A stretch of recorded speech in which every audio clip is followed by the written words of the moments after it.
Diuen que dona igual qui governe, que sempre hi haurà qui furte i enxufa els seus amics. Que encara que paguem més impostos tindrem menys serveis. Diuen que l'educació és per als excel·lents, però l'excel·lència es paga. Ells diuen que el progrés necessita de sacrificis en el medi ambient. Dicen que no se puede hacer nada contra el paro. Diuen.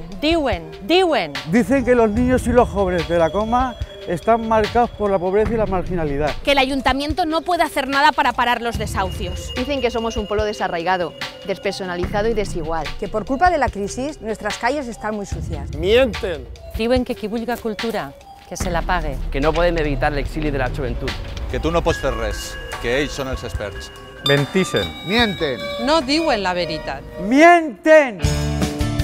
Amb transparència, participació i control pressupostari per part de la ciutadania, acabarem amb la corrupció. Nací en Jodar, un pueblo de Jaén, y llevo en Paterna 47 años, y per això pense que la diversitat és enriquedora. L'Ajuntament es gasta mig milió d'euros a l'any en màrqueting, subvenciona negocis privats dels seus amiguets, però retallen serveis a la ciutadania. Con una política adecuada tendremos más servicios sin pagar más. Allò que destrueix el medi ambient no es pot considerar progrés. Posarem en marxa una educació pública i de qualitat a partir de 0 anys. Farem activitats culturals accessibles per a totes les persones. La joventut és el futur i també el present. Hem d'aturar l'exili. Entre todos y todas sacaremos a nuestros niños adelante y conseguiremos un futuro para nuestros jóvenes.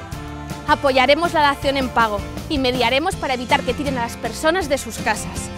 Potenciarem el comerç local y el horta. Desde el Ayuntamiento incentivaremos a las empresas de nuestros polígonos para que contraten gente de Paterna.